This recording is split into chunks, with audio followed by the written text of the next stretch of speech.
Good morning and welcome to TMI Socials. Another day again for you to stay up to date with the latest of trend and development on social media. My name is Anwoluwapo Stevens. You can call me a social media butterfly. So during the course of yesterday on social media, there was this particular lady who was trending over some negative, bad, barbaric statements she said on TikTok Live. Well, to let you know that the federal government has released the identity of a Canada-based woman, Amaka Patience Sunnberger, who recently made threatening comments against fellow Nigerians of Yoruba and Benin descent. Now, in a video clip that started trending on X on Tuesday precisely, a woman's voice was heard making anti-Yoruba comments during a virtual meeting on TikTok. Well, she spoke mainly in Pidgin English, threatening to poison Yoruba and Benin people. To let you know that in a new development, the House of Representatives did petition Canadian government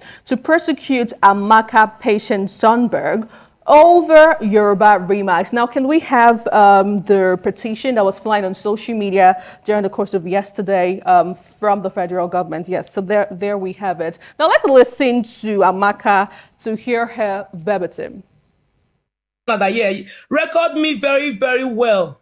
Record exactly. me. We are going to give them time to start poisoning the Yoruba and the Benin. Put poison for all una food for work.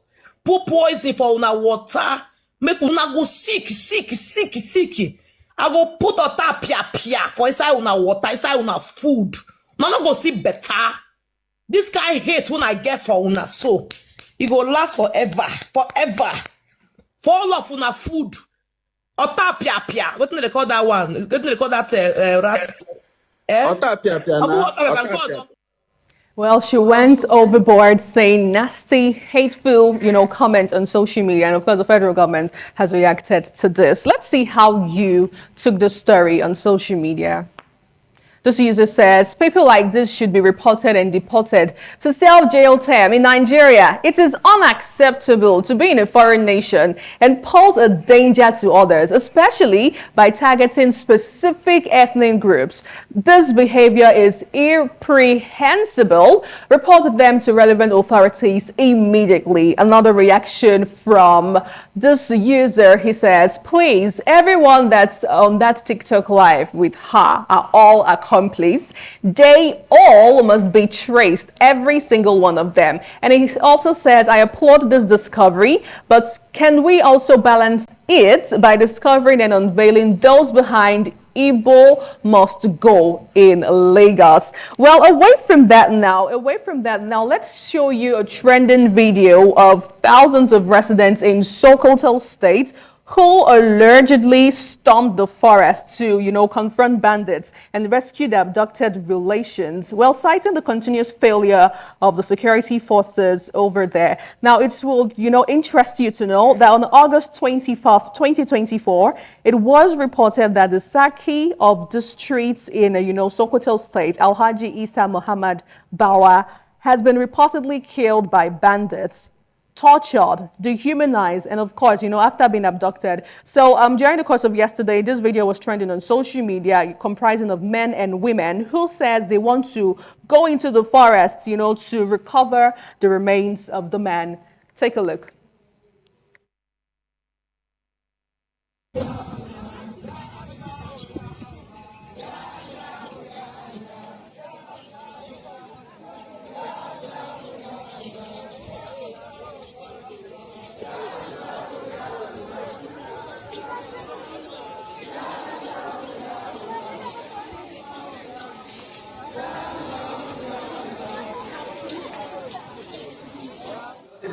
Now let's move over to your reactions on socials. This user says, okay, Bakassi, this is proof that protest is not a bad idea. Hashtag people power. Indeed, another reaction from another user. Well, this guy says, what is left of the government? They should be worried about this trend. Tell me about it. One more take would be from Law and Other. And he says, I love this strategy. When the entire state move into that forest, they will outnumber the kidnappers. This might actually be the only way to end this menace. Oh, well, we'll see how things, pan out eventually. Away from that now, also to let you know that Pastor Adeboye's son was trending during the course of yesterday.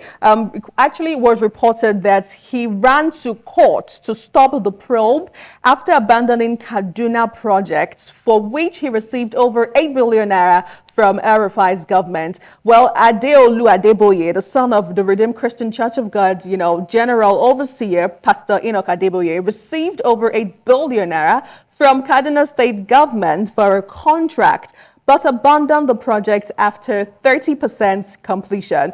Well, Sahara reporters learned that Adeolu and his wife, who secured the contract through Rogers Global Resources, PLC, during the former Nels Arifai's administration, have been evading accountability for the diverted funds and unfinished projects. Now let's see how netizens reacted to this. There was actually the petitions and all of that stuff that was flying on social media. But let's quickly take two reactions. The first one will be from Ekene, and he says, "No wonder the problems of Nigeria are spiritual. People, person will die.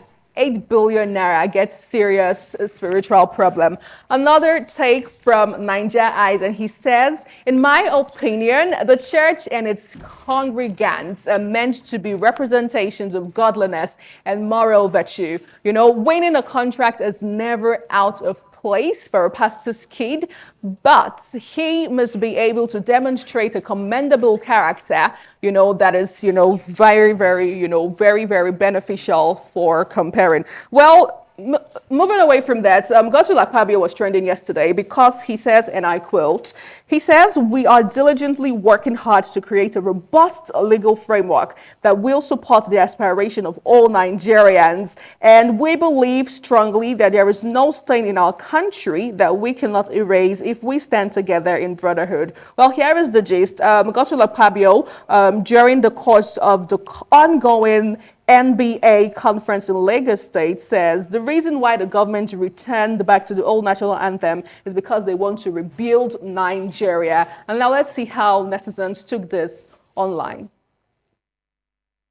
Informer Elvis says, "Of all the problems in the country, national anthem, you must be kidding me right there." Another take from this user, Nkem Owoko, and this person says, "How do you rebuild the future? By singing a song." One more reaction would be from Hype Man, and he says, "Akpabio was never like this. What is going on?"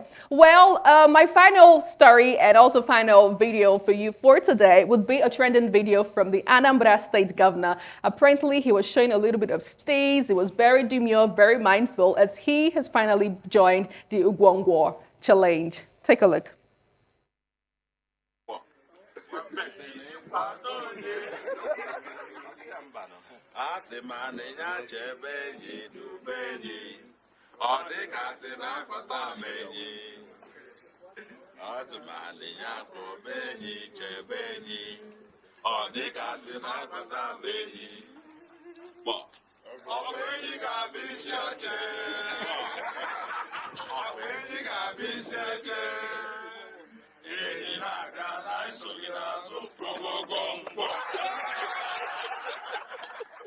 Tell me about it, Wilson. It seems it's still the go season here, and I'm just waiting for all our governors from the eastern part, the western part, the northern part to just dive into the go challenge. It's all about folk tales, all about the story elephant, and of course the tortoise, but with a lot of meaning. Absolutely. With a lot of meaning. What's with that Nigerian threatening other Nigerians in Canada?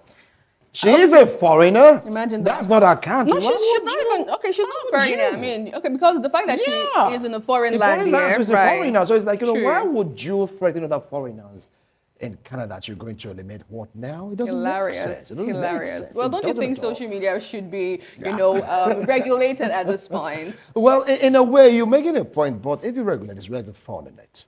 Just leave it the way it is. Just learn to sieve the good from the bad. That's all. Leave it the way it is. Our story talked about, the Akpabio is not like this. What is happening? I don't want to doubt right. Does he know who Akpabio really is?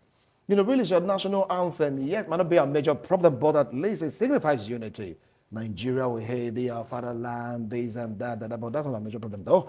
But if it's going to bring a respite or, let's say, solution to some of our problems, well, who am I to say no to the new national anthem or the old national anthem? Which is The it? Is it old, new or the old? the It's old like new confusing right national now. anthem.